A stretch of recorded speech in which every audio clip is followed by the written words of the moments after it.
As a reminder, any form of recording, audio or video, is strictly prohibited by copyright laws and might get us in a lot of trouble, so please don't do that. And as it's 1934 in Istanbul, there were no cell phones, so turn those little rascals off and tuck them away for the next 2 hours as you enjoy Murder on the Orient Express.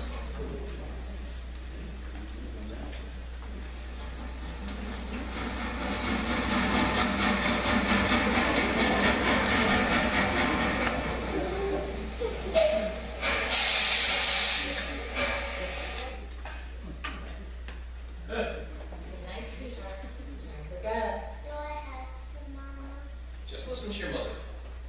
But who's tucking you in? No. No. Yay! Now up we go. Daisy Armstrong. Now straight into bed and no more nonsense. Close your eyes. Night.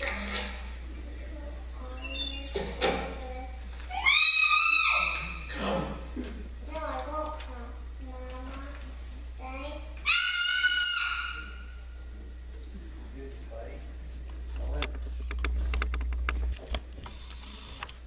Good evening.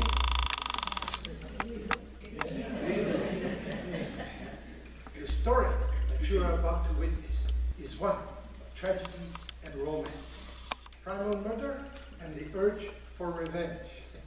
What better way to spend a pleasant evening together, no? From the very beginning, it was an odyssey of trickery and deception. One moment, I could see the light as though it were from a train hurtling past. The next, all is darkness. And the thread that I am following, it comes away in my fingers and leads to nothing. I believe it was the greatest case of my career, but who am I to say? Modesty forbids it.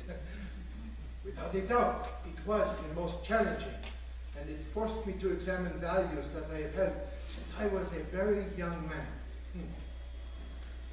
It began in the exotic city of Istanbul, where I had intended to vacation for a few days following a particularly trying case that had been on my nerves.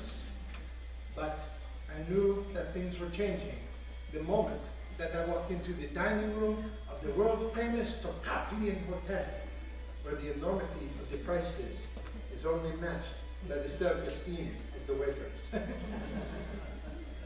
My name, incidentally, is Hercule Poirot, and I am a detective.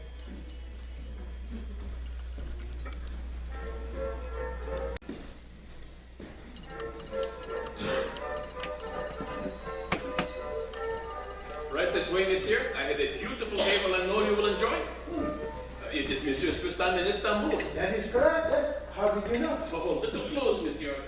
In his profession, one must be a detective like that Poirot fellow from France. Oh, I believe he is Belgian, eh? Oh, no, monsieur. He is from France. I know him personally. Oh.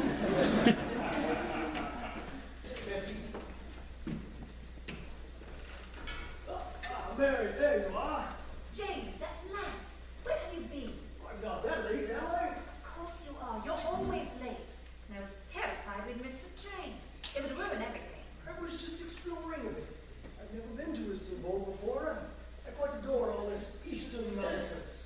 Well, I don't. Oh, I just wish we could leave right now and get it over with. Oh, I wish the hell we were out of all this. You deserve better, you know? Shh! Now. No one should see us like this, not till it's all behind us. Besides, I think we're being observed by that funny little man out there. Him? He's just some damn foreigner who probably doesn't even speak English. Shall we order? I heard the sardines are fantastic. Yes, but not here. I found a cute little place around the corner where I'm sure the food will be 10 times better. But we can't be late for the train. We can't miss it. We won't be late, I promise. Now, stop your fussing. And come on, let's hurry.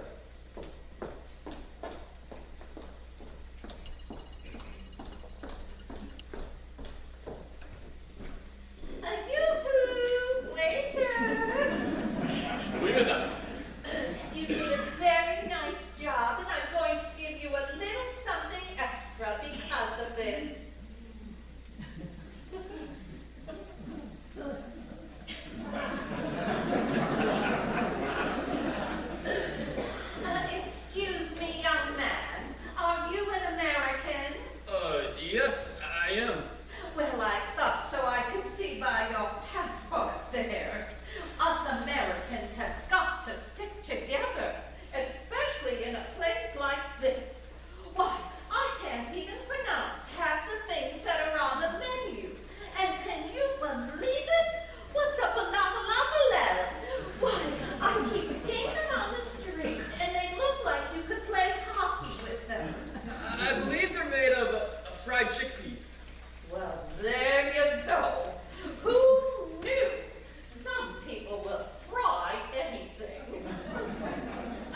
so. I believe the hotel has a private car.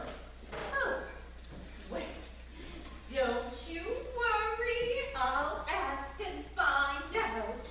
As they say in the Bible, if Moses doesn't know the answer, go ask the concierge. I think I'd better go. I think I'm annoying that odd little man over there with the silly mustache. And I don't think it's real.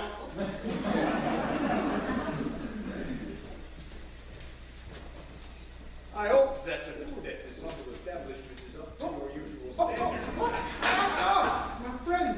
My friend, What are you doing here, huh? what am I doing here? This is my city. I live here. I'm a fool. I forgot, eh? I run the Waverly, the greatest train company in the entire world, and our central office is in this hotel. Garçon, this meal is on me. Please charge my office. No. Oh, me, it will give me a pleasure. You are my guest here. So tell me, what are you doing here? You are solving a crime, eh? Oh, no. That was last week in Syria, huh? It was a very bad affair. Army officer, missing check, a beautiful woman. It did not end well. Huh? There was no doubt that the man was guilty, but perhaps I did push him a bit too hard to admit his guilt. It was unpleasant in the extreme. But in the end, I feel as though I did nothing wrong. Eh? Of course you did nothing wrong. If you break the law, you must pay the price. That is what you have told me. No, that ain't by her. Now tell me, you are staying here at the hotel? Oh, I had intended to. That was my hope. But when I arrived, there was a telegram waiting for me at the desk from Scotland Yard, begging me to come home immediately. So, I have spoken to the concierge about a ticket on your famous Orient Express. There will be no problem. And the best news is, I will be joining you for I go to Lausanne tonight on business. Magnifique, Pardon, monsieur, but the concierge has informed me to tell you that there's not a single first-class berth available on the Orient Express tonight. No. It is my train, and it is never sold out at this time of year. That is ridiculous. Well, perhaps there's a convention or a party of some kind. but- You tell the concierge to find a berth for Monsieur Perrault. He is my personal friend. Oh, monsieur, the concierge has opened. The number 7 is always available. It is held in reserve. Now go tell him. Oui, monsieur. Oh, Merci. it is nothing. A gesture. Now, you see this here? Throw it away. Tonight, we shall sit on the train together, just like old times, and we will dine like kings. The food on the train is edible, huh? Monsieur Perrault, you stab me in the heart. I'm writhing on the ground at your feet. It is nothing your train that will carry you to the moons. It is a legend. It runs like no other vehicle on the earth. The fittings are from Paris, the paneling Venice, the plates from Rome, and the taps from New York. The best food, the best beds, the best pillows, the best feathers inside the pillows. It is poetry on wheels, and Lord Byron himself could not write it better. Monsieur, prepare yourself. In 1 hour, I will meet you on the platform of the Orient Express.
it is a pleasure to see you.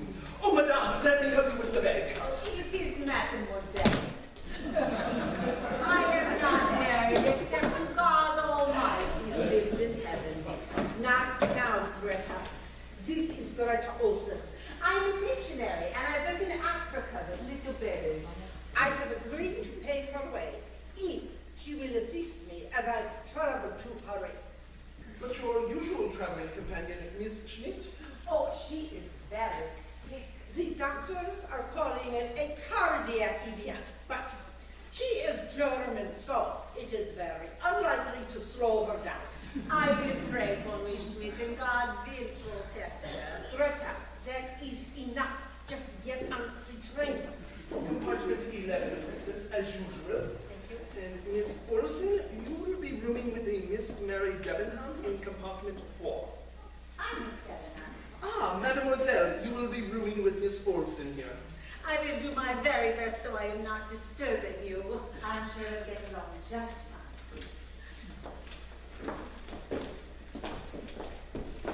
Hector! Yes, sir. I'm right here. Is the luggage on board? Yes, sir, it is. And I checked this morning for any mail that may have arrived overnight. This came in apparently.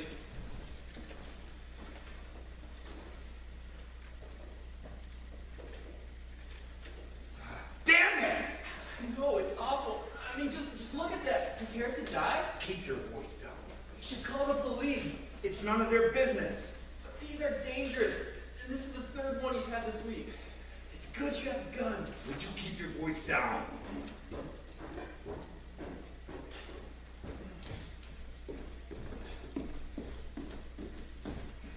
Excuse me, could you direct me to compartment number 7?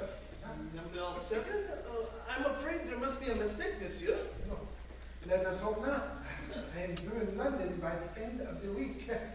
My name is Hercule Poirot. Hercule Poirot, the detective? Well, what do you know? Hercules Poirot. I've heard of you.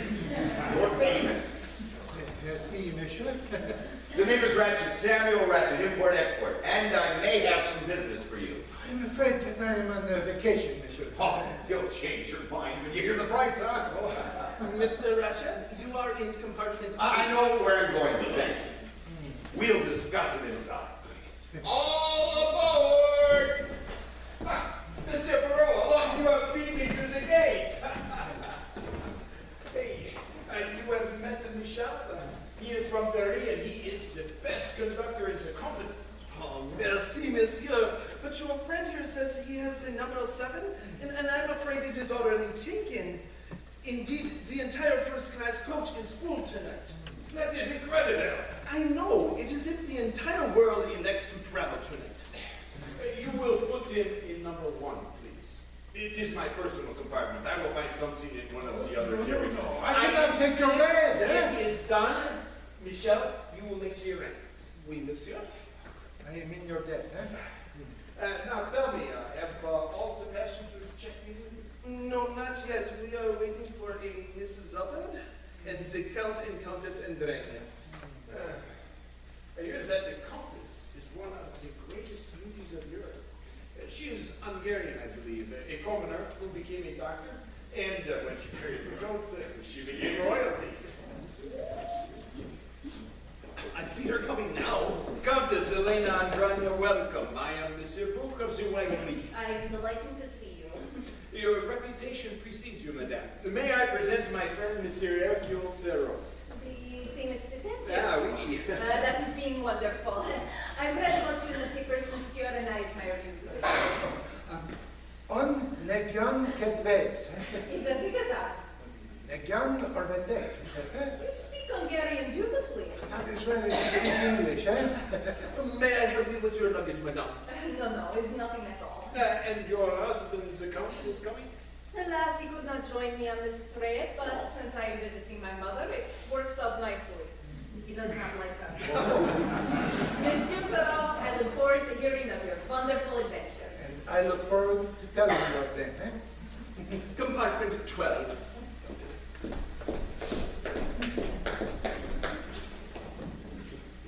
I think you are in love, my friend.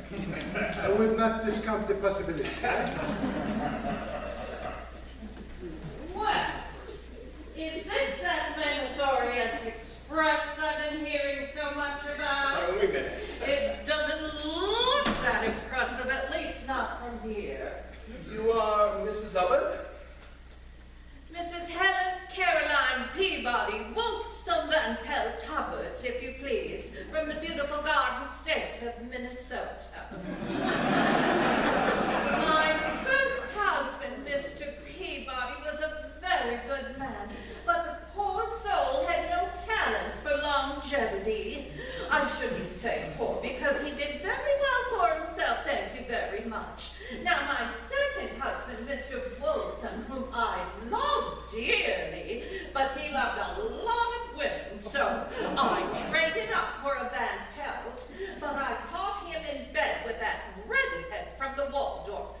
I found Mr. Hubbard, and I call him my little white knight because he saved me from a life of bridge games and watery cocktails at the Minneapolis Country Club. And is Mr. Hubbard joining you? No, Mr. Hubbard is not joining me. Mr. Hubbard and I traveled together once, and he said it raised his blood pressure. I have no idea why. So now I do it for the both of us.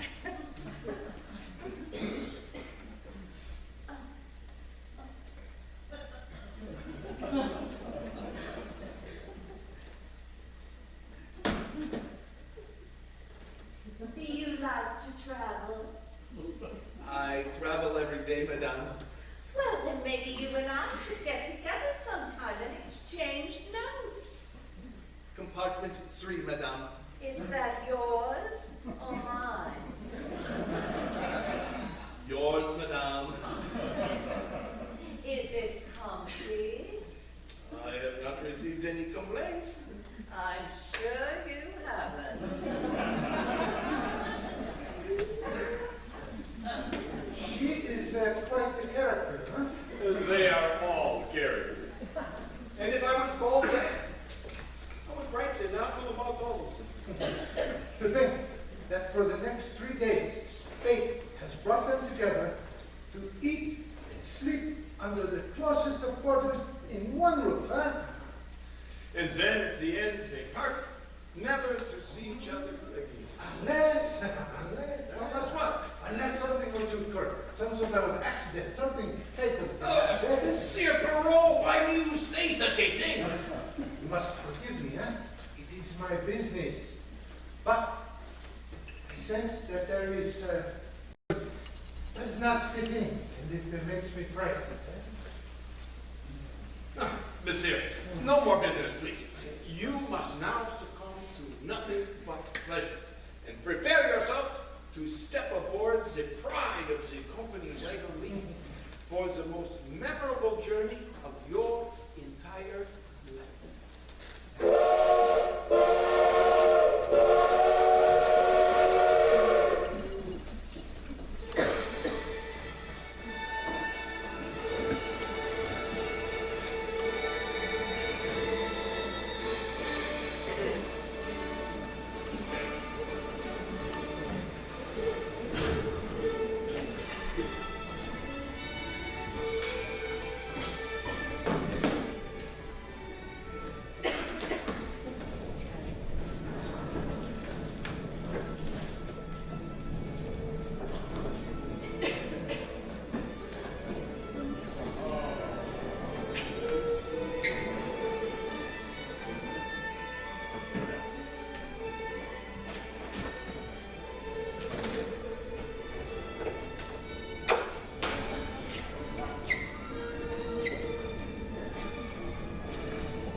Last year we were stuck in the snow for 7 days.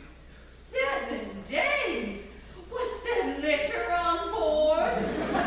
There's always plenty. Oh, but at least I can breathe again.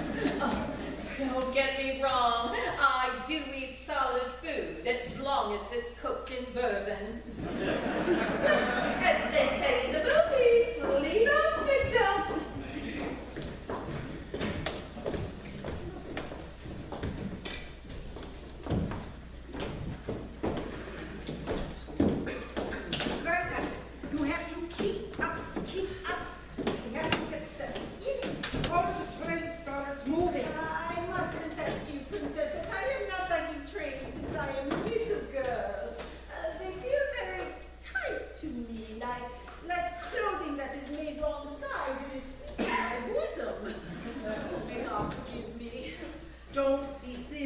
Trains are wonderful. I am also not liking to strangers or the clickety-clackety. Oh, but we will be sitting next to each other, yeah? Oh, that party is good. Once I was on a train in Africa, and there was noise and crying and animals and oh. And I look up from my book, and there, sitting on the seat right next to me, is an old goat. It's true, an old goat.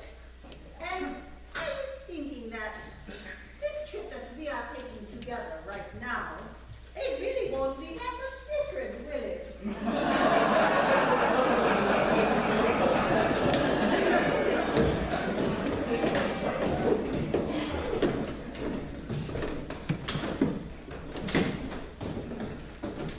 Mr. Bryant, slow up. Now I'd like to discuss that proposition I mentioned. I'm afraid now is not a good time, right? Sure it is. Sit down. I'll be quick, I promise. I'm afraid that... Sit down.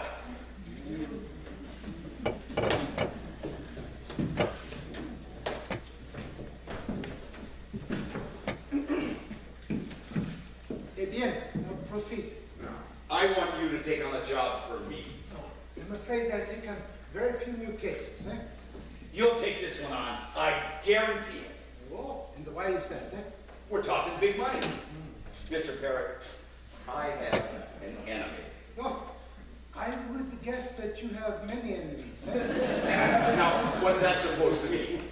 You are a successful man, n'est-ce pas? Successful people have many enemies, eh? Right, that's it exactly. You see, I've been getting some threatening letters lately. And I want an extra pair of eyes to do some snooping around. And that's what you do, am I right? Snooping? Of course, I can take care of myself. But I'll pay you $5,000. How does that sound? No. All right. $10,000 for a few days' work. I am not for sale, monsieur. Huh? I have been very fortunate in my profession, so as a result, I only have to take those cases which interest me. And if I am to be frank, monsieur, you do not interest me. You want me to grovel, is that it? Oh, no, monsieur, I wish nothing except to leave. Huh?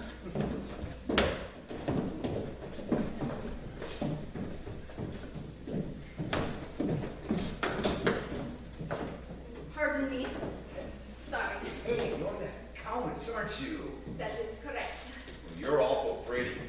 And from what I hear, you are calmer to start out with just like the rest of us. That is also correct. So, does that mean you'll have a drink with me? I'm married, monsieur. My husband is doing business elsewhere. Now, please excuse me. Not so bad. Move out of the way, please. Hey, you don't have to get all high and mighty about it. If you do not move this second, I will scream. Just a minute. You said that you're on the taxi at the moment. And we're on a train. Who the hell is going to know what happened in some private room on some stupid... Stay away from me.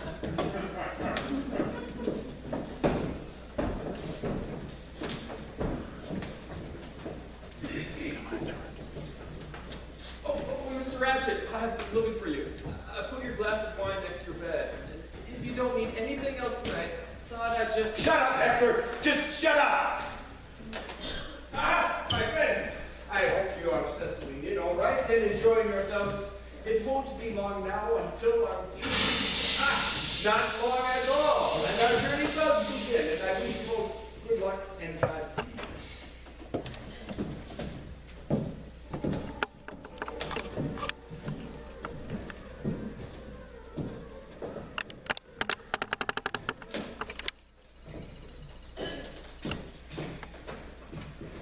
Hello, Michelle. Oui, madame? Michelle, would you bring me a bourbon, please, and put it on the rocks?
ragtime band.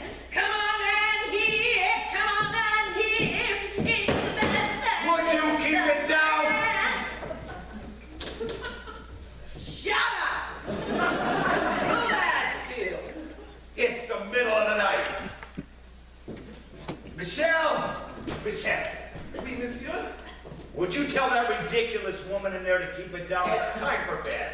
Ridiculous woman! I heard that!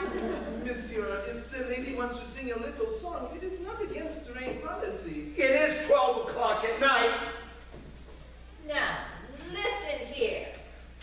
You just mind your own business. Stay out of here. This is my compartment. If I want to enjoy myself, I'm going to enjoy myself. So you just pipe down. You're insane. You're just... Get out! What are you, a thug? Are you with the mafia? Oh, Michelle, I think he's dangerous.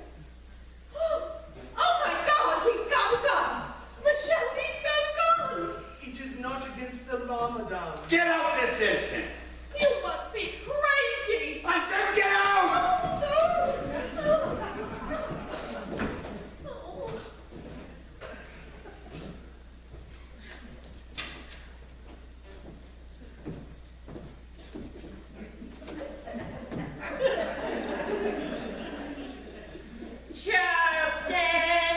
Charleston, made in Carolina.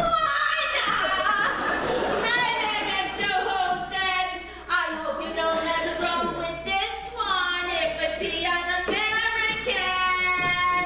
Some friends say there's nothing finer than the Charleston.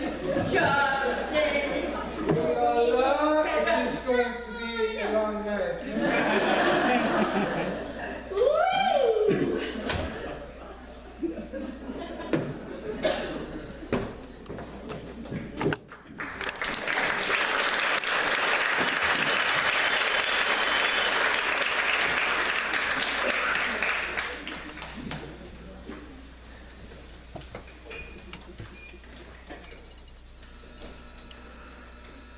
Orient Express to Belgrade Station.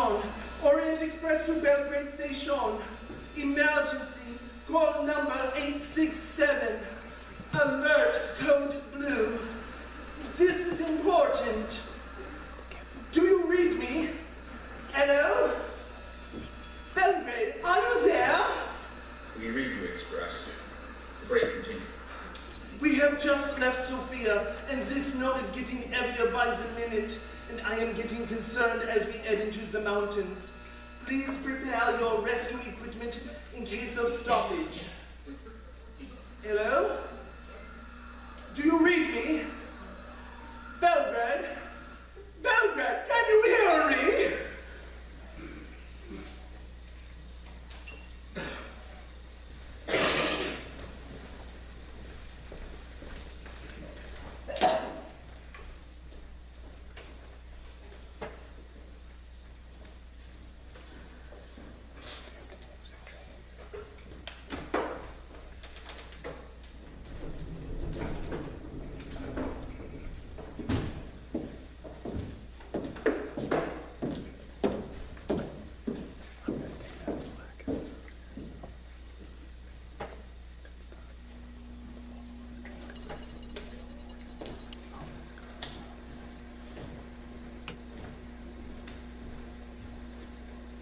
Thank God, I thought you weren't coming.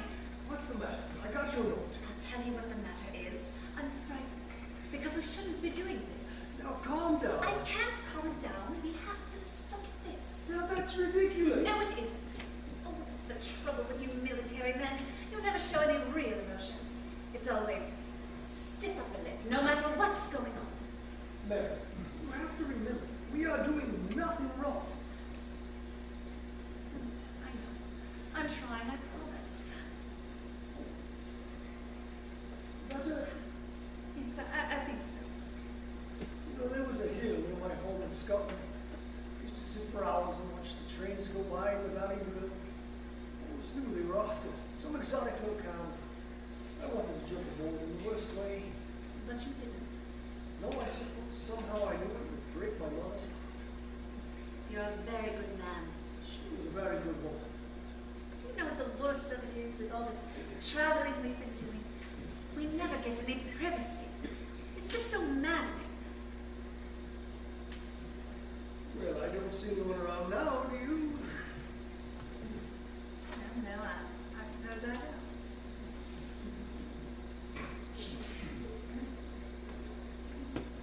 Oh, Be strong. I will. I promise. Oh, hi! I hope I'm not interrupting. Of course you're interrupting, you moron! Are you blind? I'm so sorry. I could go get a snack or maybe a... Oh, my God, the train is stopping. What is it? What's happening? Oh, it's the snow. Look. Oh, not now. We've hit a snowdrift. Oh, Christ, that's all we need. Should I go take a look?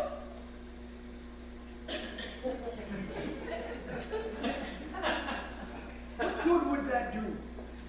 James, he's right. Let him go. Mary? Go ahead, Mr. McQueen. We'll be here waiting for you. I'll be back in a minute. Why haven't you seen him off like that? Oh!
Keeping you busy, our Mrs. Hubbard, huh? You have no idea.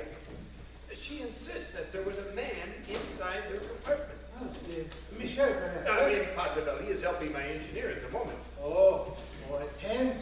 We are not moving. You are telling me. It's no good. We are stuck until men are sent from Belgrade to dig us out. No. I am sorry, my friend, but I promise you will be completely comfortable for as long as it takes.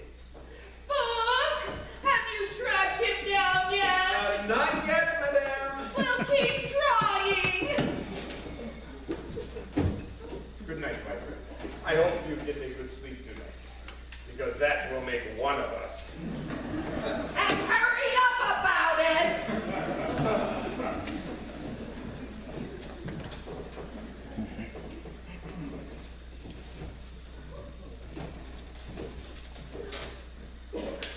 I wonder.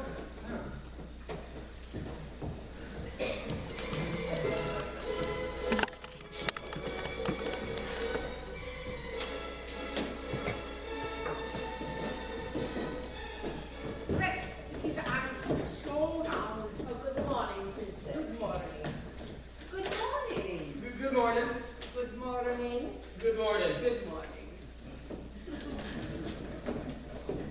My fault. Good morning.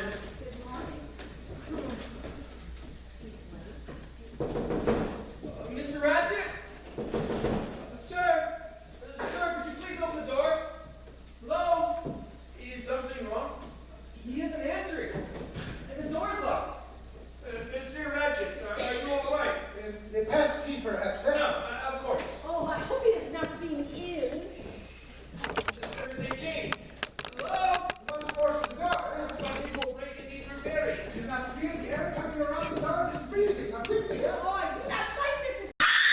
Mr. Ratchet? Oh, dear God, it is all delicious. Oh, it is horrible. You know, we leave it. Do not touch anything, eh? No disrespect, eh? It is a human life. It is wrong. Calm down. Princess, please. You're so kind as to escort Miss Olsen back to her room, Oh, eh? leave her alone, Greta.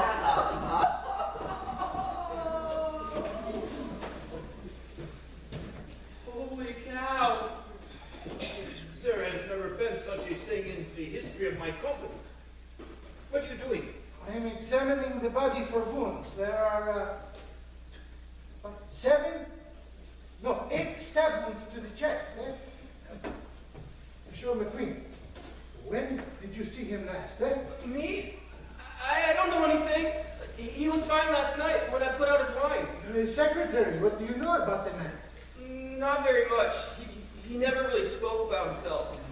Frankly, I think he was hiding something. But that's just an impression. And why is that, do you think, eh?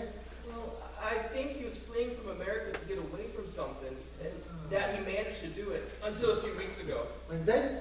He started getting all these threatening letters. Oh, they're in my room. Do you want to see them? Yes, please, quickly.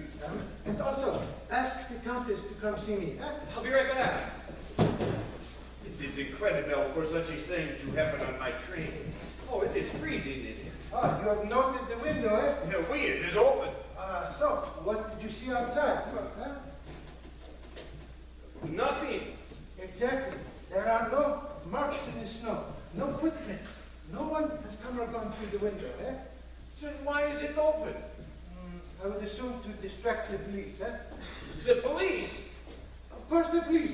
This is a murder. The Yugoslavian police department? Oh, no, we do not want them.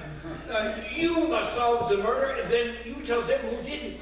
I have interfered too much already, eh? But my company is at stake. Just say what a Yugoslavian is inquiring into my company. People would say, oh no, I cannot travel on the Orient Express. I could be murdered in my bed, and we would lose our sales, and I would lose my clients. I must be in London 3 days' time, eh? Then solve it in 2. You are a magician. I have seen you work. You listen, you look, you pester, you make yourself a pain in the backside, and then suddenly, poof, the case is solved like that. No, I have interfered too much already, eh? The Yugoslavian police department are worthless. They are like the 3 stooges. They poke each other in the eye by accident. They would be thrilled not to have to do any work.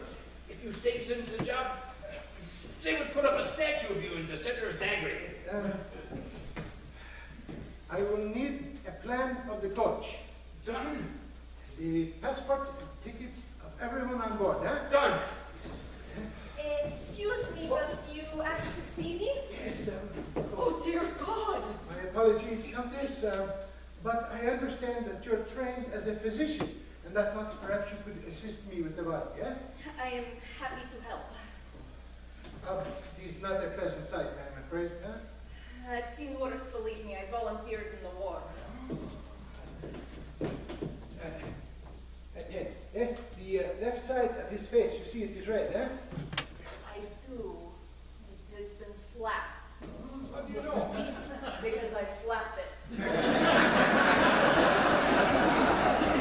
I count 8 separate wounds. That was my count as well, huh? Can you estimate the time of death? I would say between 8 and 10 hours ago, which puts it between midnight and 2 o'clock. I'm in accord, huh? It appears that the killer was wild in a frenzy of some sort. Yes, if you notice, of the 8 stab wounds, it appears that 5 are very strong, while 3 are but mere scratches, eh? Oh, if you notice, the wounds, they come in at different angles, eh? What I need now is a pencil, eh? Oh. Yeah. Merci, huh? Now, if we take the pencil and we place it into the wound and we push. Is necessary. Perhaps the man changed hands during the stabbing. Or there were two assailants, so one right-handed and one left-handed. One strong, one weak. Well, it is possible, huh? But now, another question raises its head. Why did Monsieur Ratchet not fight back, eh? When the entire time he had a gun below his pillow, eh? Ooh la la. Why, may I see it? How did you find it? He showed it to me yesterday, so I knew it had to be here somewhere, eh? It is an automatic, and I believe it is... Oh, there is a safety switch. Oh, it is not on. Have you not heard of the fatal accident? Oh, one moment, huh?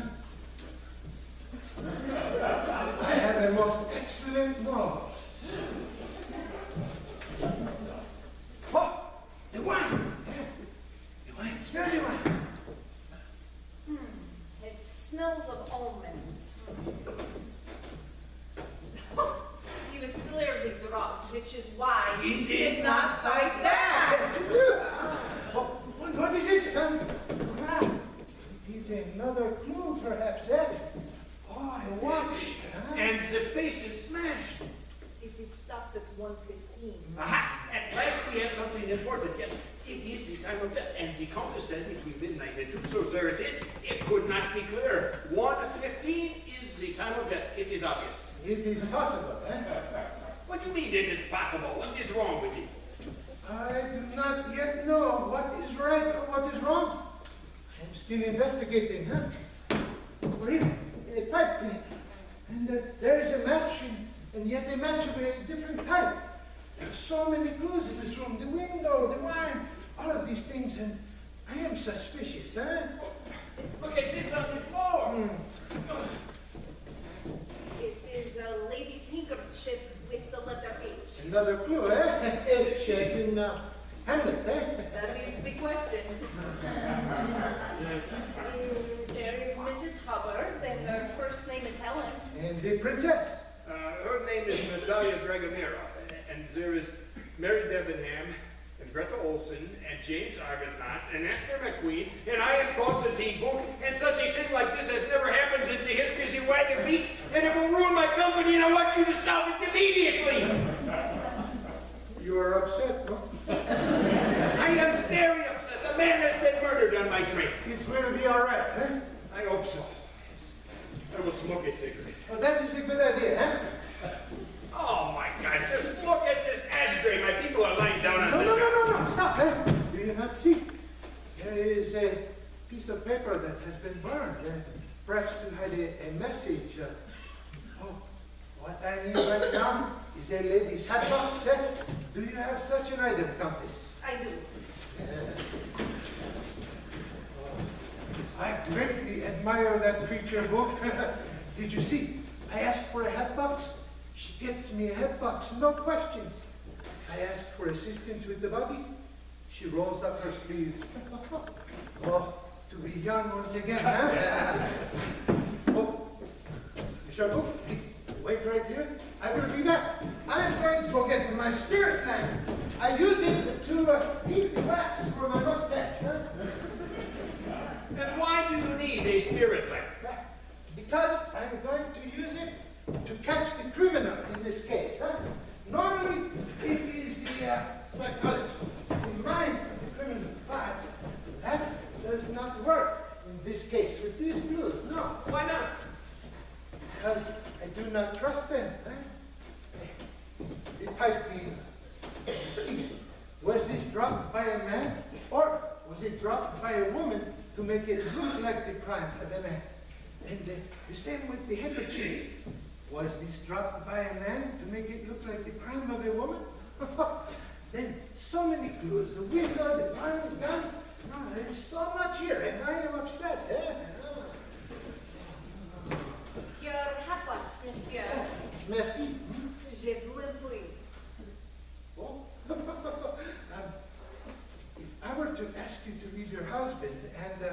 come away with me to Monte Carlo, what would you say? I would say, give me 5 minutes, I need to pack. I would have to get back to you on that. Hold on to that for me. Now, what we will do is, I believe this note was burned to hide its contents. However, we may be able to find the contents of the note once again. What we will do is take the spirit lamp and light the lamp. Now, when the lamp is going away, we put the paper in its frame over the fire. Now, when it burns, we may be able to regard the letters in here and see the message, but it will only be quickly as the flame touches the paper. Oh, did you see? Remember little Daisy Armstrong? Yes, but what does it mean? There was a case in America 3 years ago. Four. A little girl was murdered. It was in all the papers. I do not remember. The case most horrible. Horrible. A young girl named Little Daisy Armstrong, 5 years old, was kidnapped from her home in Long Island, New York. The ransom was set at $200,000, and it was paid. But Daisy was not returned to her parents. She was found 3 days later, murdered in the woods near her home. They did catch the man who did it, but he had connections to organized crime. So they changed the evidence, and they were able to get him out. Had he been caught by the public, there is no doubt that he would have been hanged. But instead, he gives them the slip and disappears. But what does this have to do with Ratchet? Oh, I think we can guess, no? Of course! Monsieur McQueen said that Mr. Ratchet was running from something in America, and he had been successful until just recently.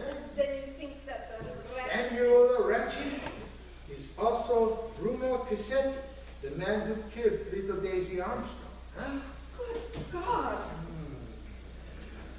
Excuse me, Mr. Perot, I found the letters. Merci. Oh. So it begins, Monsieur Book, I will need the plan of the coach, the tickets and passes of everyone on board, and then in the dining room, I would like to see Miss Olsen and the princess, Monsieur McQueen, and then Mrs. Albert, Tread, she grows cold. Oh, someone on board of this train has committed murder. And I promise you, I will find out who it is, my friend.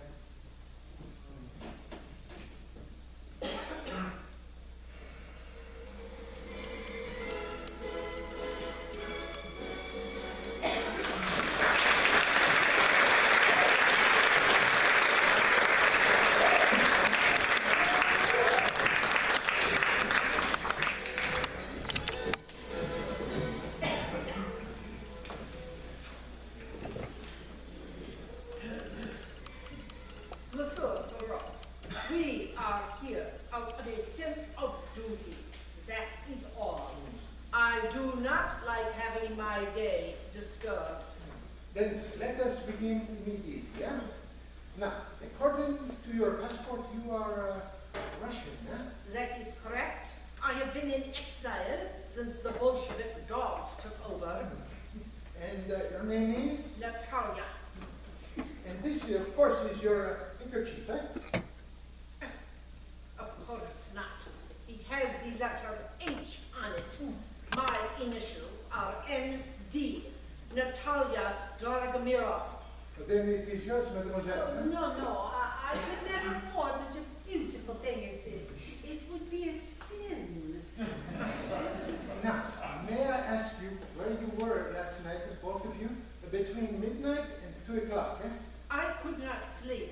So, at midnight, the Countess Androni and I read a book together in my room, out loud. It is the very best way to get to sleep when you are anxious. What were you anxious about? The Bolsheviks. What book did you read? Oh, A Tale of Two Cities. It is very comforting. And you, mademoiselle, where were you? I was in my room with Miss Debenham, who is also nice. We talked from 12 o'clock until 2 o'clock, and then we slept. You can ask her. Oh, now, as for the name of the man who was killed last night, I have to ask, are you aware of the identity of him?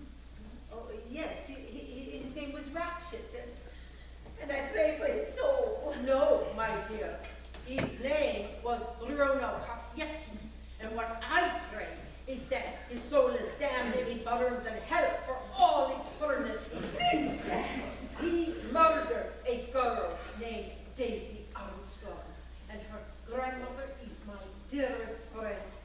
You would know her as the actress Linda Alderton. She was very great. No, not was, monsieur. She is very great. She is very much alive and remains the greatest actress of the American stage.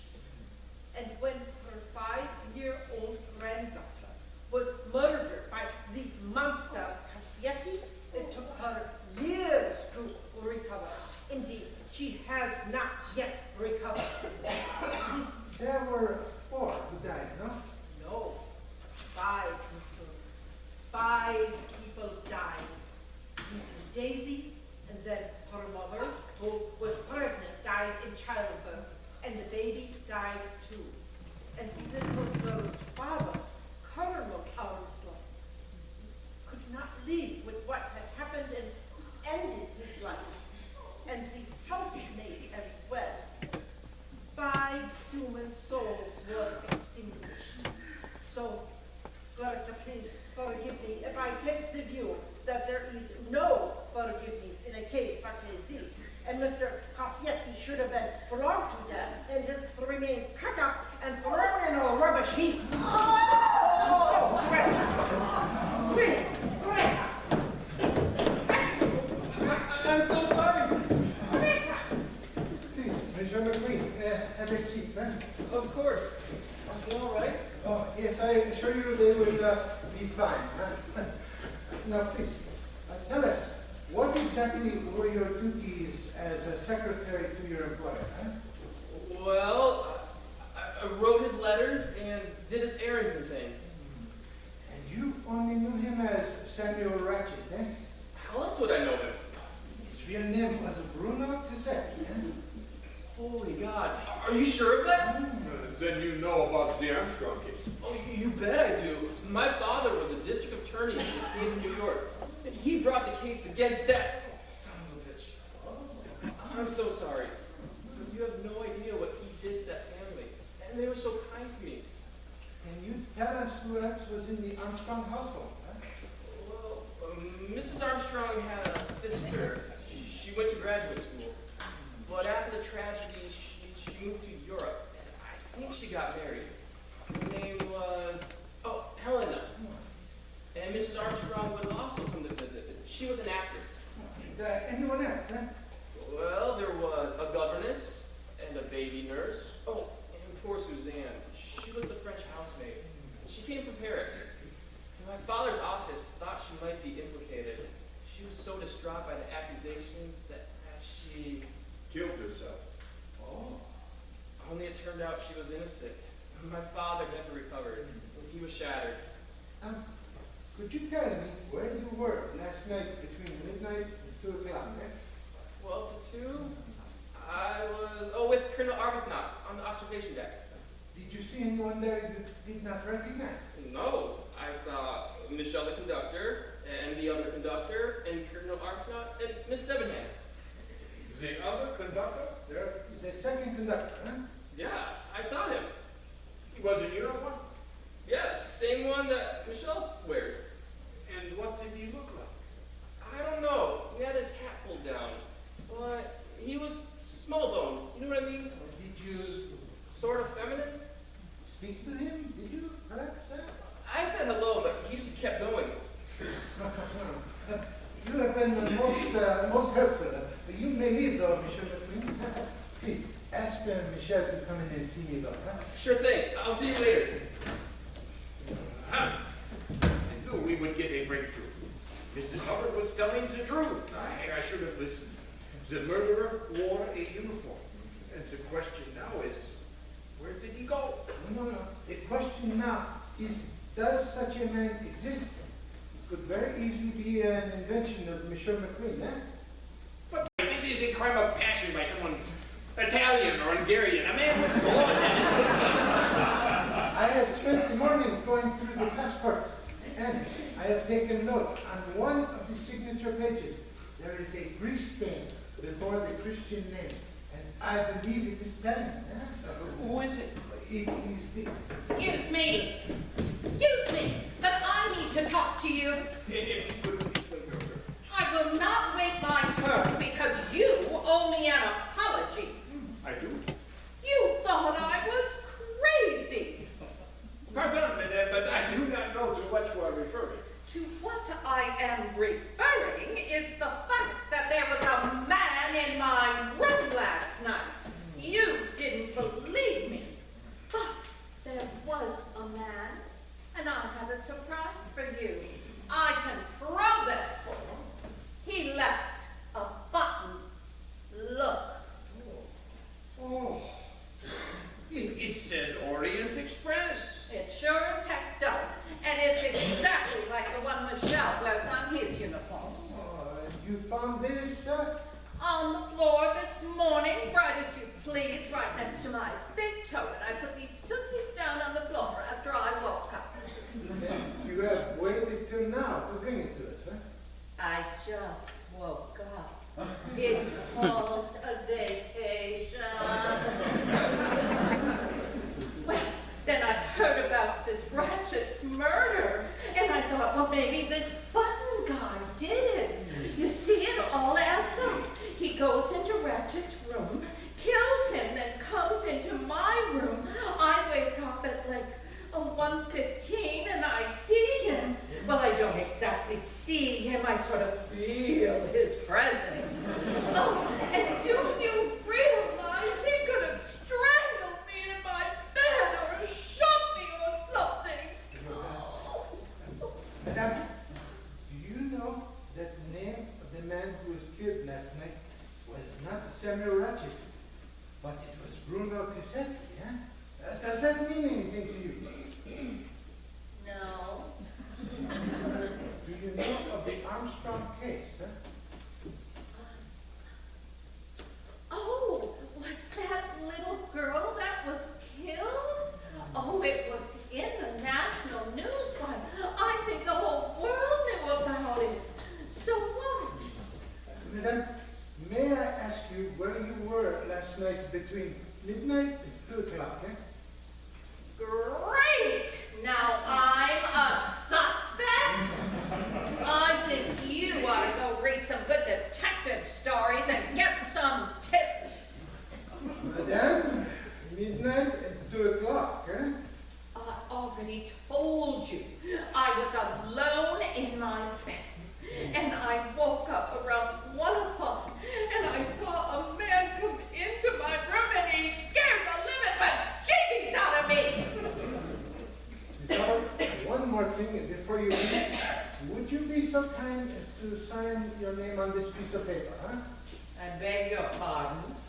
Your signature, so I may examine your handwriting, eh? Oh. I always thought the French were screwy. He is from Belgium. Exactly.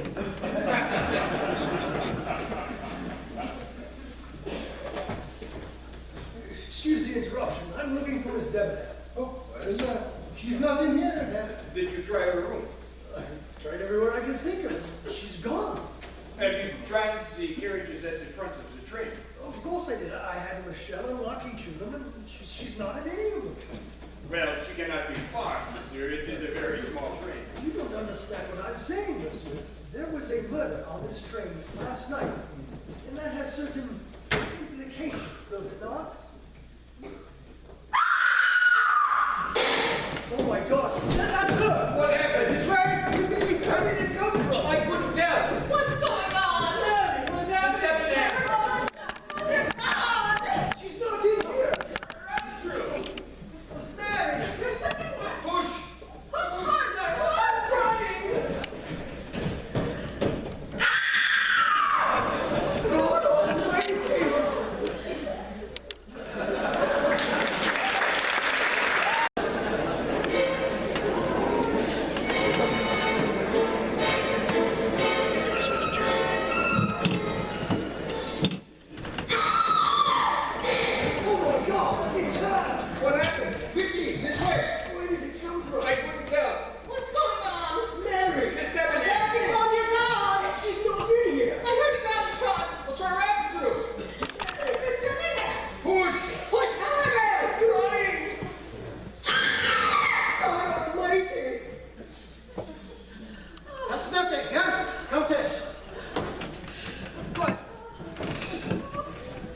Oui, monsieur. I'll go with you. Me too. Do you have a gun? There's 140 emergencies in the porter's box. Take it with you. This is not a game. Huh? Oui, monsieur. Go quickly. Can you sit on the right? I think so. There is a great deal of blood. I do not like blood.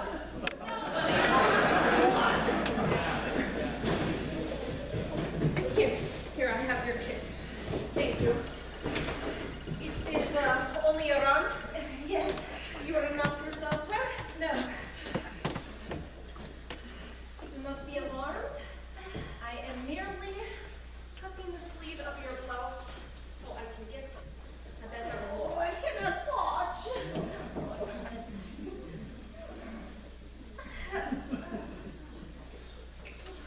Alright. Now, this may hurt just a bit. It is, what do you call it in English? Jowl? Iodine. Iodine. Be careful, will you? You are remarkably fortunate, Miss Bellingham. 2 inches to the left, and this would have been fatal. That means thank God for small blessings. Countess, may I ask Miss Debenham a question? You are well enough. I think so. It is quite simple, mademoiselle. Who shot you? I don't know. I only caught a glimpse of him. He was, What? tell us. It makes no sense. There's a kind of uniform, but I may have imagined it. Tell us what happened, eh? I'll try. I woke up this morning feeling disoriented, as if I'd been drugged or something, and I had this splitting headache. So I looked in my suitcase for some aspirin, but I didn't have any. And then I stumbled out of the room, and I saw that Mrs. Hubbard's door was ajar, and so I called out to her, but she wasn't there. And then, well, I know I shouldn't have, but I went into the room. Oh, I'm sorry. Oh, that's quite all right. Please go on, eh?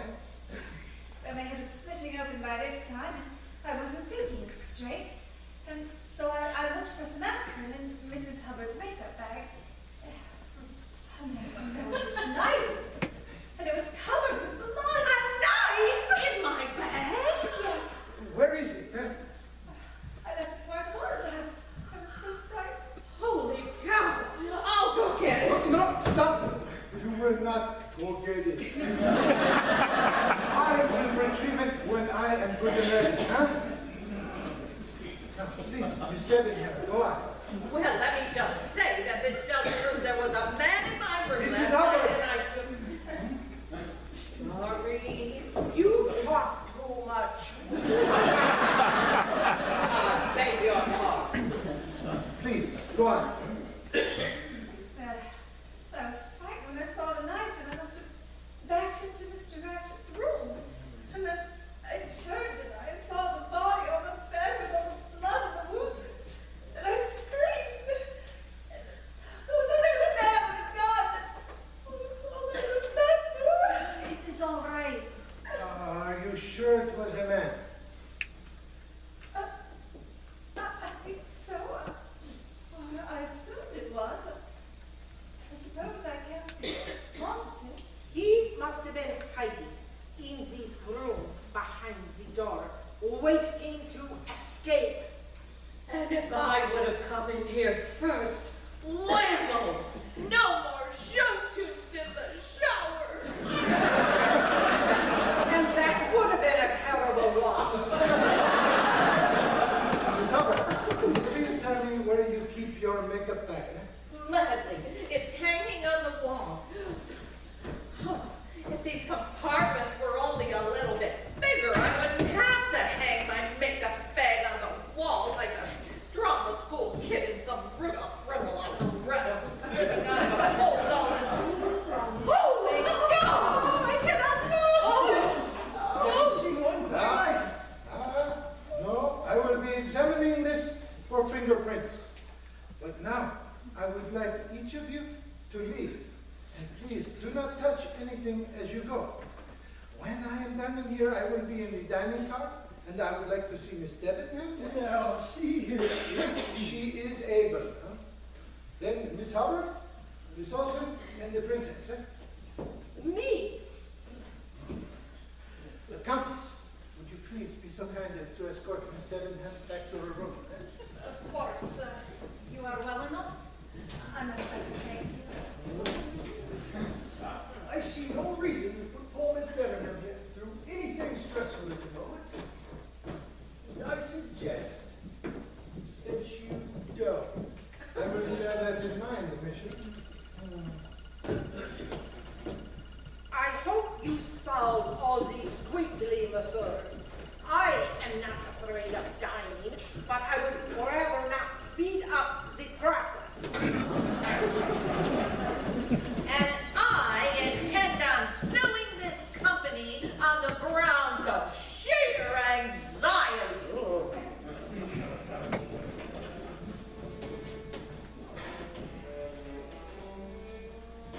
Eh bien, madame, you are not the only one feeling anxious at this moment. Eh?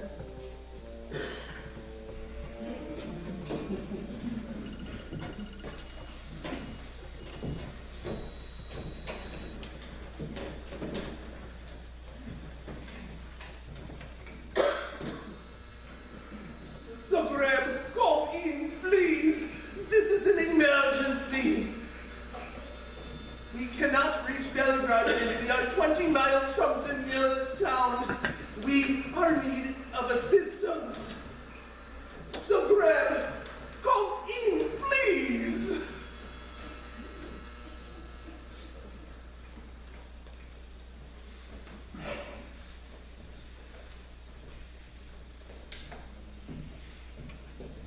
No one. There is no one, I tell you. Not a single person is on this train who should not be. Entirely. It has gone too far. Our lives are in danger. It's like some sort of magic trick, eh? It is unbelievable. I told Michel to go on searching and he may find something. I do not believe it to be so. Then where did he go, this man who is dressed like a train conductor? The question, eh? The problem I have. Every time I find a new piece of the puzzle, another one of the passengers has an alibi. Colonel Arbuthnot, for example. Could he not have some sort of grievance with Monsieur Cassetti from some sort of past business dealing? But then Monsieur McQueen gives him an alibi. He says they were up chatting in the observation deck. And then I think, aha, what about Miss Olsen? She is strange. There is something not right there. But then Miss Debenham gives her an alibi.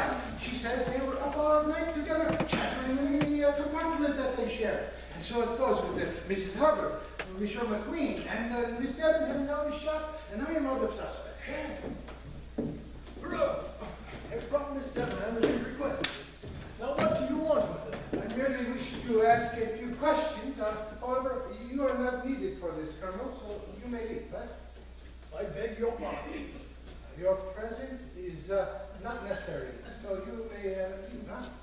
Well, I'm sorry to hear that because I'm staying. Oh, what? I'm sorry to hear that as well, for you are not. Now you listen to me, you little Frenchman. He is Belgian. I don't care if he's the man in the moon. I'm not leaving her.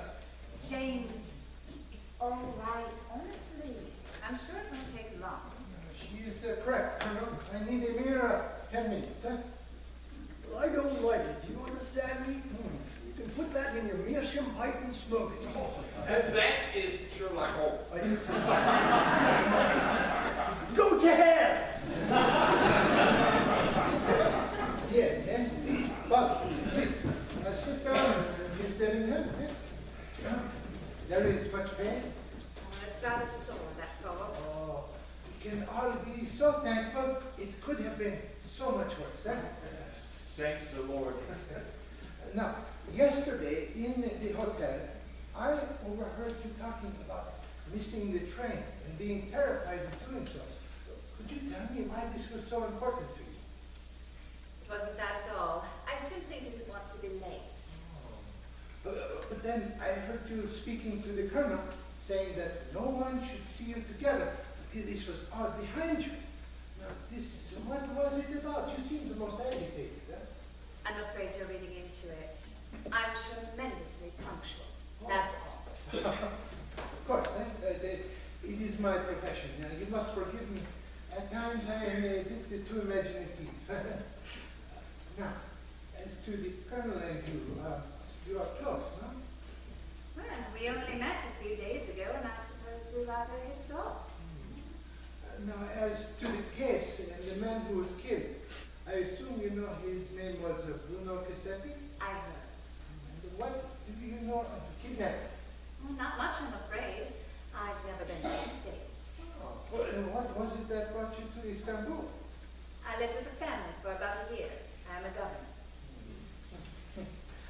Now, may I ask where you were last night between midnight and 2 o'clock? Well, I was in my room with Miss Olsen, and we chatted until quite late. You see, she talks quite a bit, especially when she's anxious. And I may have dozed off for a few minutes. I see. May I go? Oh, yes, of course. You may go. Thank you. Miss Debenham, one more thing before you leave. Would you be so kind as to sign your name on this piece of paper? All right. It's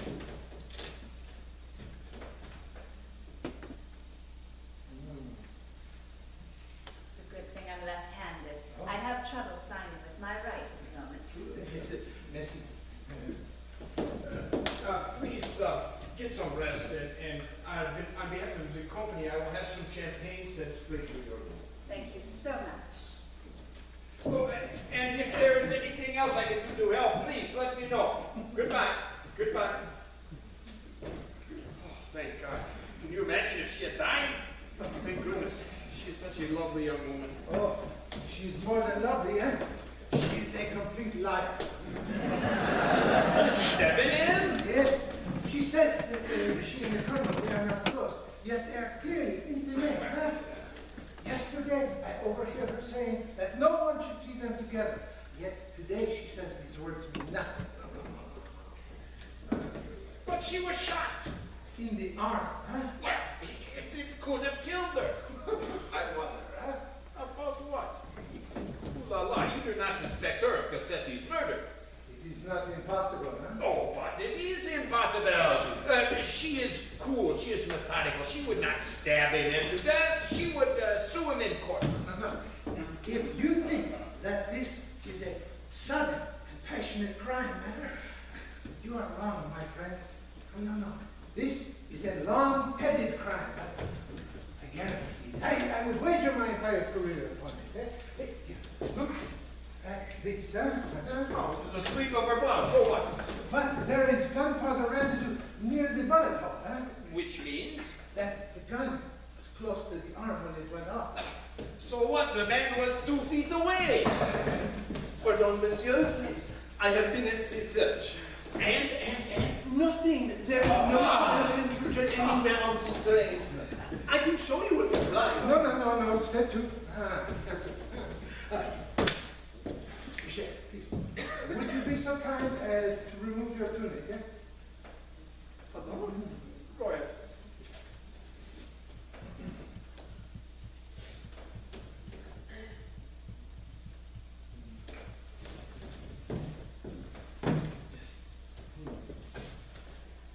Now we may see that yes, all of the buttons are in place, and more importantly, they are all sewn on with old thread.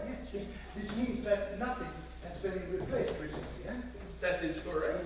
May I ask why? Oh, because Mrs. Hubbard found this in her compartment. It is not mine, monsieur. However, it is exactly like those on your jacket. It is. Michel, are there any other attendants aboard the train right now?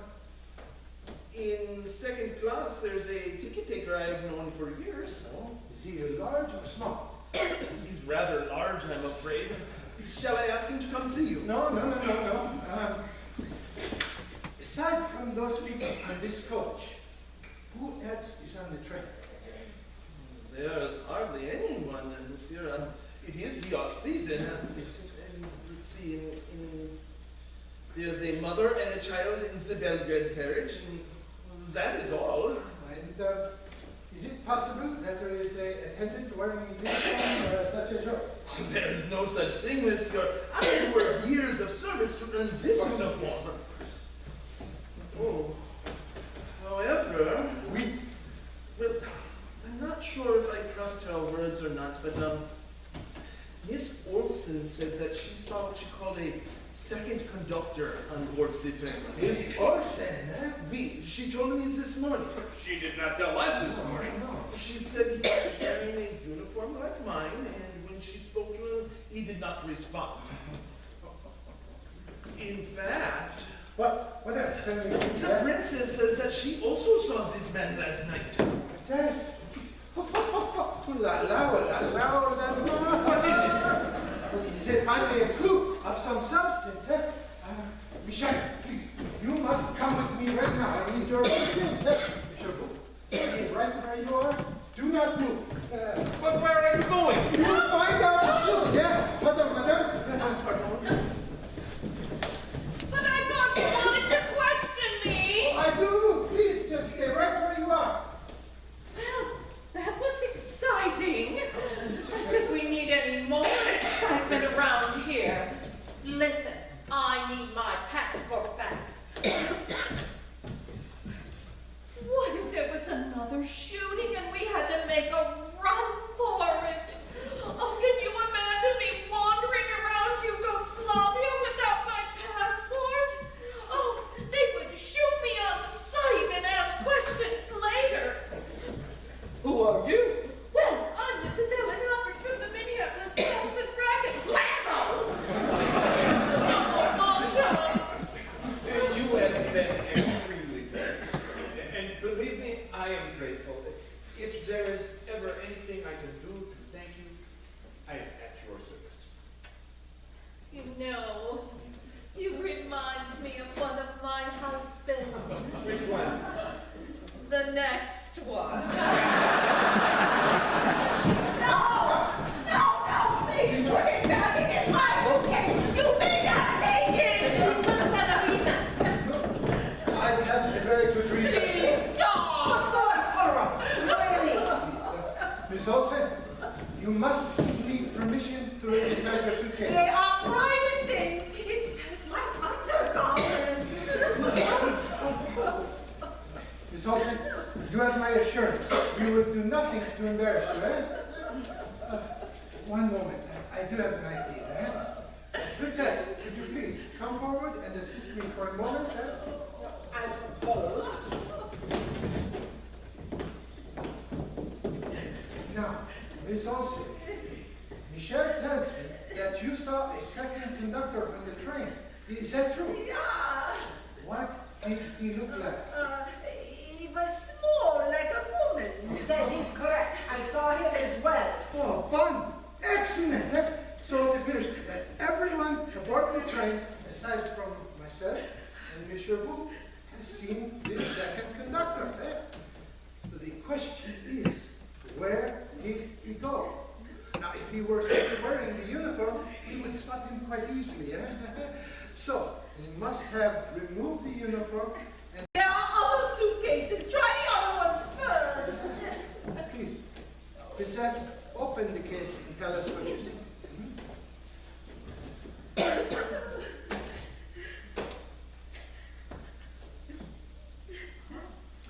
It is a uniform. I have never seen it.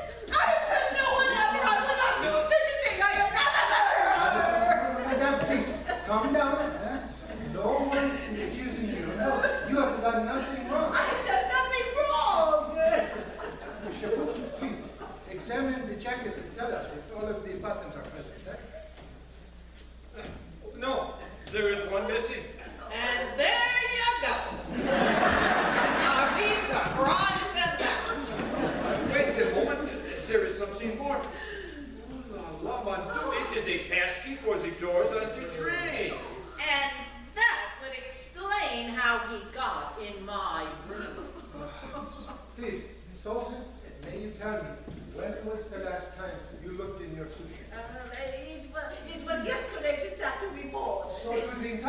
possible that someone could have put something in there this morning and you would not know? Huh? I have no idea. I've never seen it before. Oh, so, Elro, I must insist that you stop bullying poor Miss Olmsted in this manner. She is simply not up to it like the rest of us. You are correct. Eh? Miss Olsen, I apologize. Huh?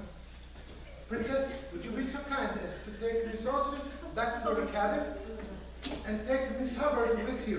Huh? I would like to speak with the Countess alone for a few minutes, if you do not mind. Of course we mind. As soon as things start getting juicy, you throw us out again. Would you please stop just mongering? Me, you have your mouth open so wide I can count your teeth. You know how to count your brain. Bird-brain! If I'm a bird-brain and you're a communist, I am a communist. I'm in exile. from your husband, I bet, who couldn't wait to get rid of you. Who's the one with all the divorces? My husband's so unfaithful. And he surprises you. Ladies, we are all a little overworked at the moment. Please, this way. Thank you.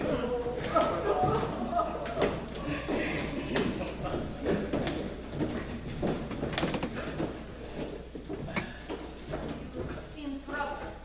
I am becoming more and more concerned by the moment. Eh? There's another crime on the card? Oh, no. That I will solve this one. Eh? Countess, your maiden name is... Goldenberg, as you see in the passport. Oh, yes, of course, but now you use Andreni, no? Yes, my husband's name. Yes, of course, the Countess Andreni. Your first name is Elena. That is correct. I am a suspect. Oh, no. It is merely my job. I must ask questions. I thought we were friends. Oh, it is my greatest wish as well. Please, indulge me for a moment. Huh? Now, this morning, I examined your passport, and I took note that on the signature page, there is a grease spot before your first name, Elena. Now, this grease spot is large enough to hide another letter, perhaps an H. If we were to add an H to your name, Elena, it becomes Helena, such as Shakespeare used in A Midsummer Night's Dream. Eh? That is correct. And this is surely the name that an actress may give to her daughter, huh? I suppose so. An actress such as the great Linda Arden, the grandmother of little Daisy Armstrong. If you say so. And the name, Linda Arden, this is surely a stage name as well, huh? Arden is, I believe, the maiden name of Shakespeare's mother, and it is also the name of the forest that he writes about in his As you like it. Yes. You know your Shakespeare very well, my Hungarian, huh? I've studied Shakespeare since I was a little girl.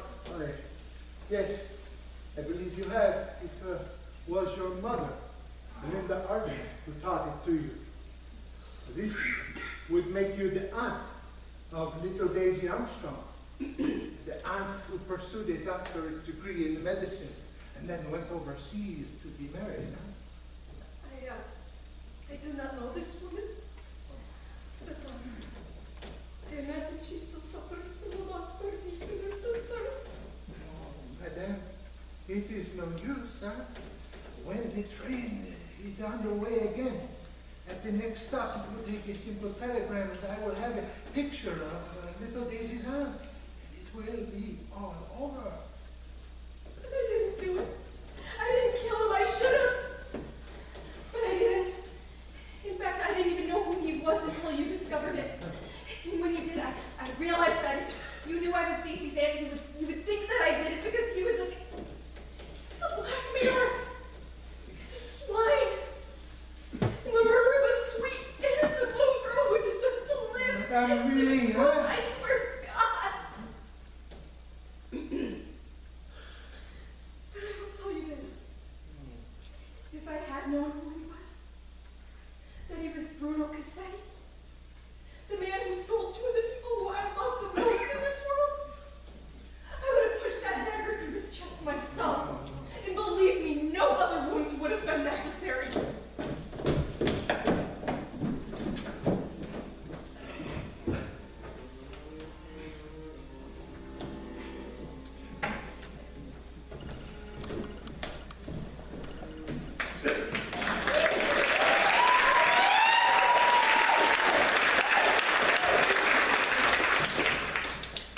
Hello, can you hear me?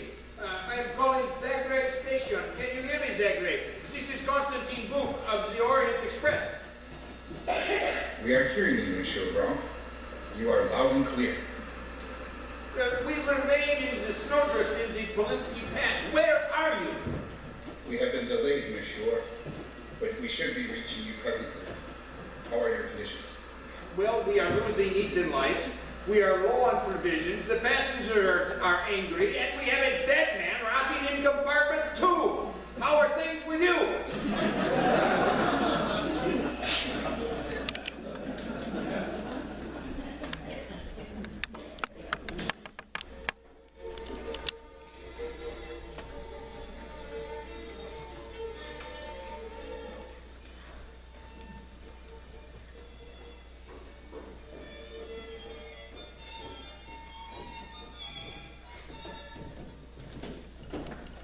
Well, I'd like to know what in the hell is going on.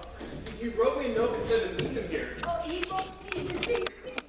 I find it ridiculous. So, where's that little Frenchman hiding? Is he being mysterious again?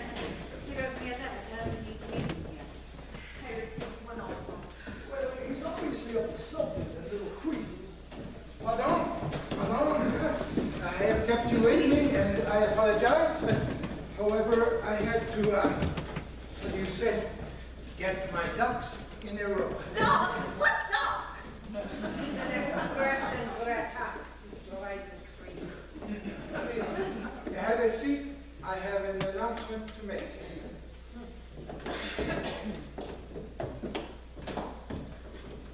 Ladies and gentlemen, I have brought you here to revere the killer of Samuel Ratchet, also known as Bruno Cassetti. Huh? You're kidding. You know who did it? Oh yes, I believe that I do. However, before I revere the killer, I must interrogate the last of your fellow passengers who have yet to answer any of my questions. Eh?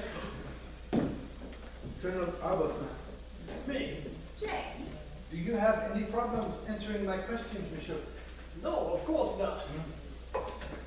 Did you know a man named Colonel Charles Armstrong during your service to your country? Eh? No. Had you heard of him? Oh, yes, we served in the same theater, actually, but we never met. Now, had you heard of the Armstrong case? Oh, yes, that was that poor girl who was killed by some brute who was out for money. Now, did you know that Colonel Armstrong was Daisy's father? No. And did you know that the colonel took his own life after the tragedy? Oh, God, I'm sorry to hear it. Now, yesterday at the hotel, I overheard you saying to Miss Debenham that you wished she had put all of this behind her. Can you tell me what this meant? I have no idea. But then I heard Miss Debenham saying to you that no one should see you together until this is all behind you. Could you tell me what she meant by that? I can't imagine. Did you know that you are obstructing the justice, monsieur? I knew no such thing. But you, Miss Debenham, can you please tell me what you meant by that, eh? I already told you I wanted to get the trip behind me. Yes, I believe that you are lying. Now, see here. No, Colonel, please, sit down. I am still talking. Now, what did you mean when you said that you wished she was out of all of this? And what was she referring to when she said no one should see you together until this was behind you? Eh? Please, tell me, Colonel, What was she talking about? I'm married, all right. I'm in the process of getting a divorce, which I deserve because my wife is seeing another man. But it would hurt my case in court if it was known I'm seeing a woman socially.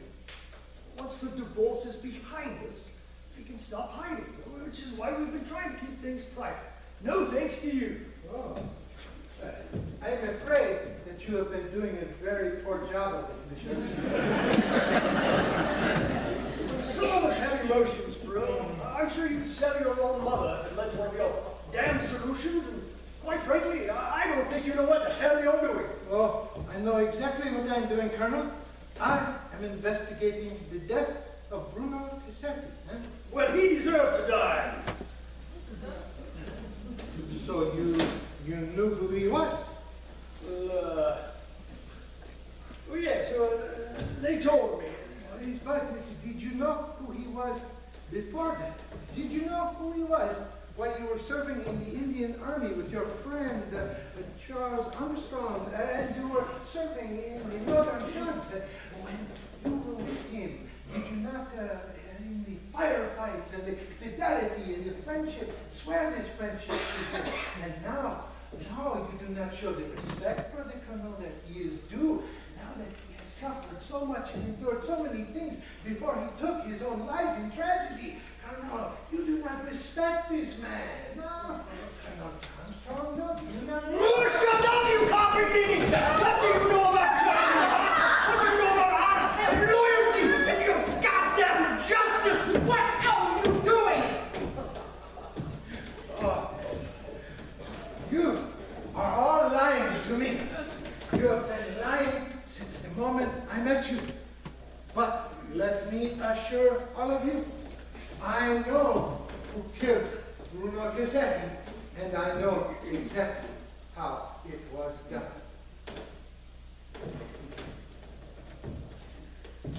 We're listening. The facts of the case are very simple. Yesterday, at 5 p.m., this train left Istanbul for Calais with stops in between.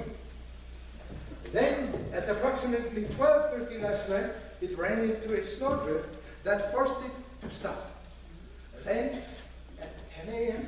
this morning, we discovered the body of Mr. Cassetti in a locked cabin with 8 stab wounds to the chest.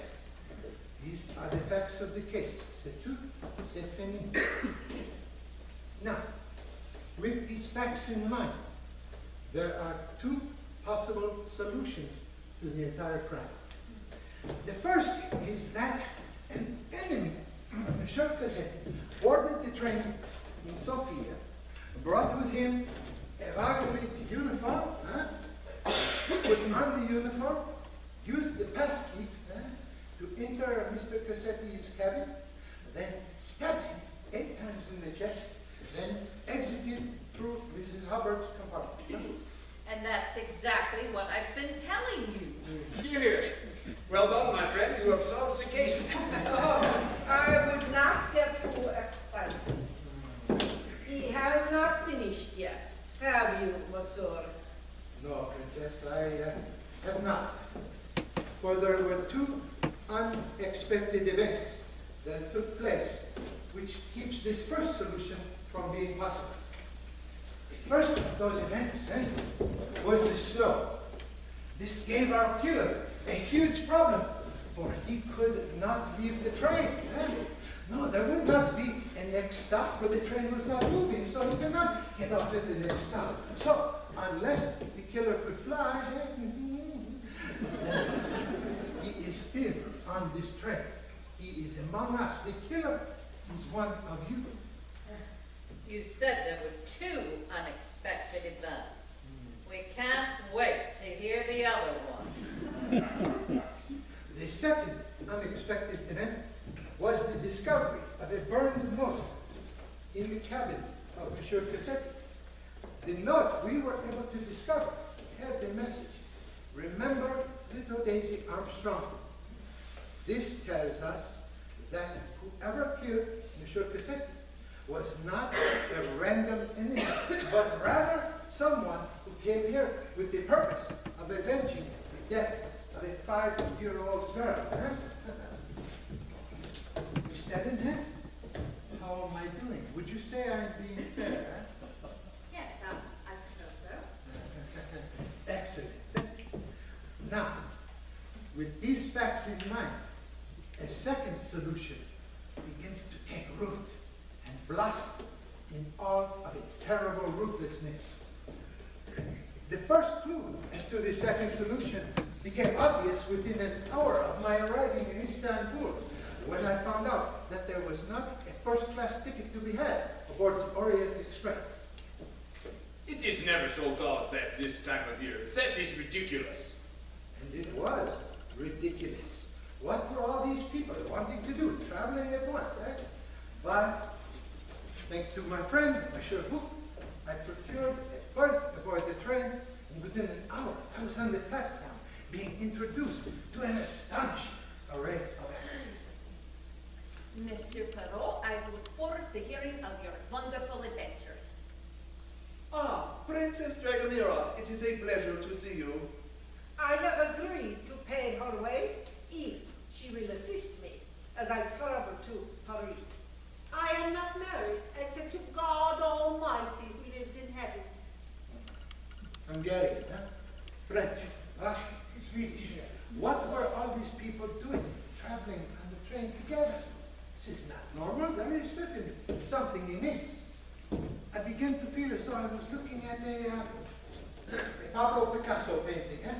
Here's an eye, there a mouth, perhaps a nose under an ear. No, this is not right. And then there was a conversation in the corridor. Huh? Help! Someone come quickly! Help! Mrs. Hubbard, what? What is it? There was a man in my room. He ran off. Which I'm way? sure of it. Which way did he go? That way, just a second. But Madame, that is where I am coming from, and I saw no one. How is this possible? How should I know? And then the killing. A businessman is killed in an almost unspeakable torrent of violence in a locked compartment. Dear God, it is awful. Did you see his chest? It is horrible. I cannot believe it. And then was the time for the Countess and I to examine the body, when we discovered not one, not two, but 8 stab wounds to his chest. Perhaps the men changed hands during the stabbing. Or there were 2 assailants. One strong, one weak. Then after this, I was offered a veritable feast of clues. A pipe cleaner, a match, the open window, a gun, all of this until one clue that mattered emerged. The broken watch. Did he stop at the 1:15? Aha! At last we have something important. It is the time of death. But to me, the watch signified not so much the time of death, but it was the location where it was found, in the pajama pocket. It would be uncomfortable. Huh? Now, do you sleep with your watch in your pajama pocket? No. Were you? Are you, perhaps? Of course not. No. This would be most unusual. So I began to believe that the watch had been placed to tell me that the time of the murder was 1:15 a.m., a time when everyone aboard this coach has an alibi. But let me tell you that the time of the murder was actually after 2 a.m., a time when no one has an alibi. You know, I don't think we need to be subjected to a Sit performance down! like this. Mrs. Hubbard.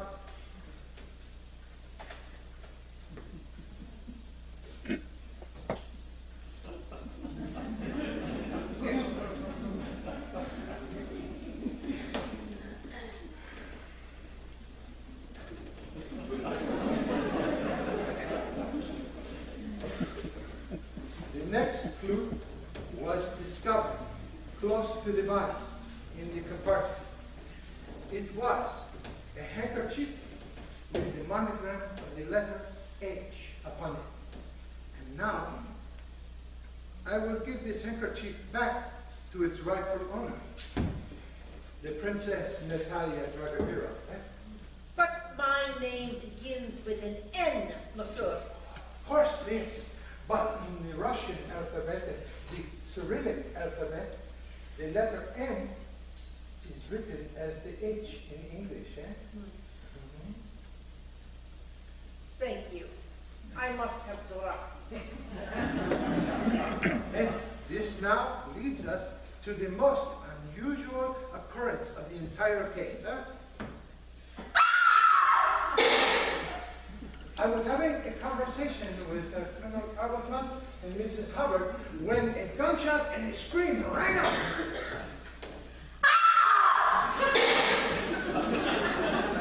However, this was not any ordinary gunshot and scream, let's say. No. This was a fabrication so complex and so complete that even I was confused for a moment. Oh my God, it's her! What happened? Mary! But I knew within moments of seeing Miss Debenham laying on the floor of the compartment that it was a sham. It was a performance. How could an assailant, only 2 feet away, barely graze the arm of their victim?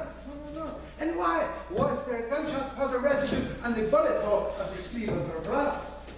I will tell you why. She shot herself. She dropped the gun to the floor and fell down. Nonsense! I have to be crazy. Yes, of course you would have to be crazy. That or so fixed on a course of action that it surpassed all others.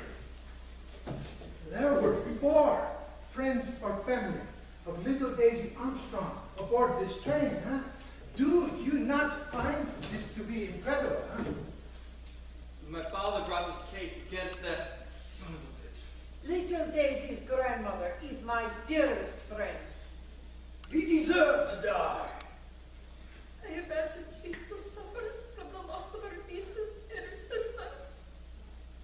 And if there were 4, could there not have been 6 or 8? May we not assume that perhaps Miss Debenham worked as a governess for the Armstrong family at the time of the kidnapping? I lived with the family for about a year. I am a governess. And Miss Olsen, with all of her years as a nurse, is it not possible that she was working with the Armstrong family at the time of the crime? I'm a missionary, and I look after them little babies. Then this leaves me to Michelle.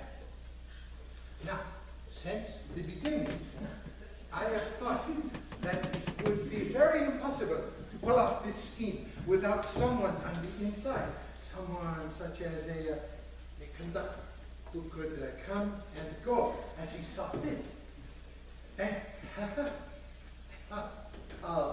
Suzanne, the tragic maid who took her own life. And I remember that she too was from Paris, just like Michelle. So I was to wonder, was this perhaps Michelle's daughter that went to work in America?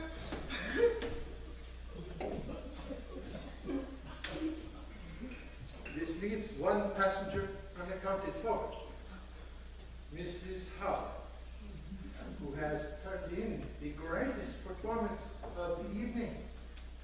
It is obvious to see why she is an actress by profession who has entertained audiences the world over. Come on and hear, come on and hear, Alexander's ragtime band. Mrs. Albert, I salute you. I assume it was you who has masterminded this scheme from the beginning. Is this true?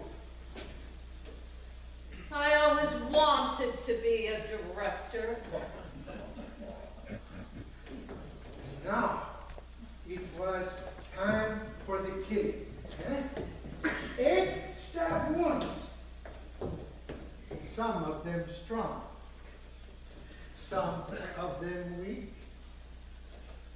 some left-handed and some right. You planned this together. You killed together. And in the name of justice, you played God together, huh? For that little girl. For my daughter, you pig!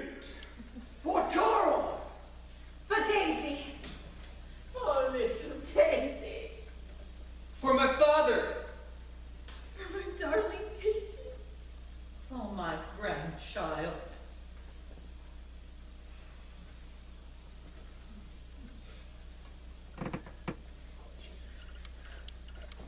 Now, my friend, what am I to do? It will not be long till the Yugoslavian police are here, and I must tell them the truth, n'est pas? The truth, you mean? Of course. About the second conductor. Anything else would be a complete injustice. No. On the contrary, this would be the only justice. If you commit a murder, under the law, you must pay the price, huh? But it was to say who murdered the little girl. This gave you the right to kill him? Of course it did.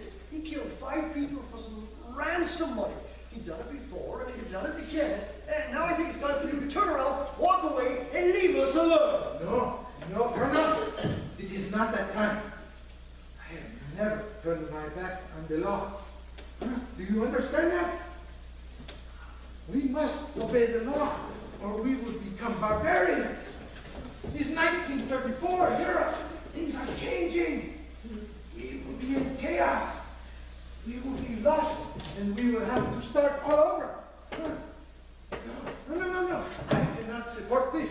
I cannot justify this. But the man was a monster, Monsieur Poirot. You know he was. No, I cannot get behind this. I cannot justify. May a humble actress speak her piece? Oh, please do, my dear.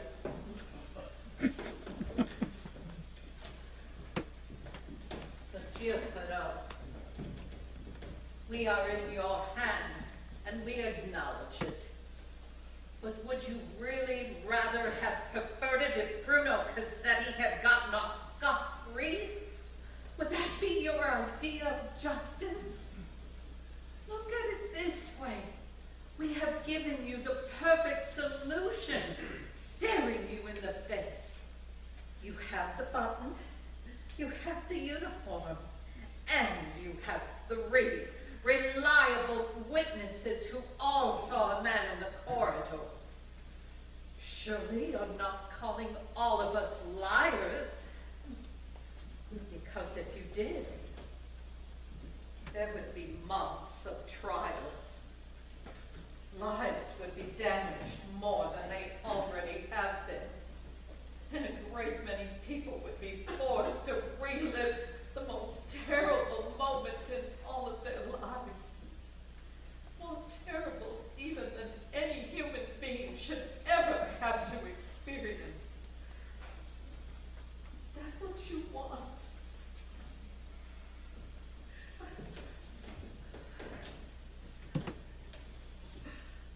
Examine your heart. Tell us what you want. You have put me to the test, madame, and I am greatly troubled. Monsieur Bouc, my friend, you managed without me. What do you say? Me?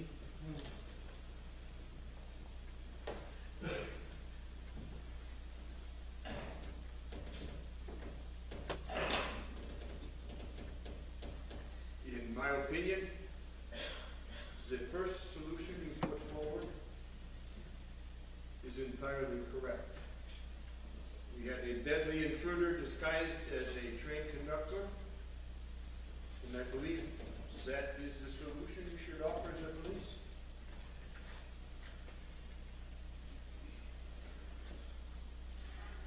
Hello? My friend, go with God. And I pray that He gives you the need to get on with your lives.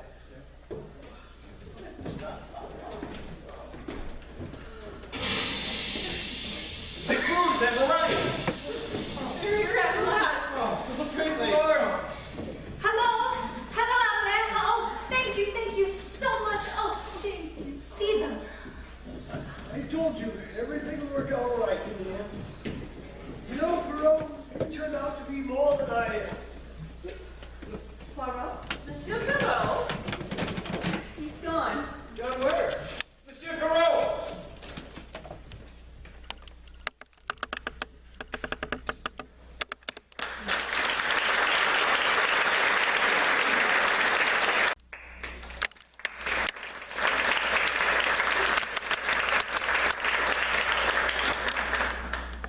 And so the case came to an end. The passengers, they all went their separate ways. I come to learn in time that Miss Olsen did in fact make it to Africa for the first time, so it seems. But she did great work and saved many lives. Miss Debenham and the Colonel, they had a very quiet wedding just off of St. James Square. Monsieur McQueen went back to his business, Michel to his trains, and the princess, she has left us for the great beyond. The countess, alas, she did go back to her husband. Monsieur Bouc and I have remained good friends. And I am made to understand that the great actress, Mrs. Hubbard, Linda Arden, has returned to the stage in a musical entitled No, No, Nanette, in which she brings the audiences to their feet. As for myself, I pray to God that you will believe me when I say I wish the best for all of them. I hope they do nothing but prosper for the rest of their lives. But myself, when I am alone at night in the darkness, I ask myself over and over, was this the right thing? Was this justice?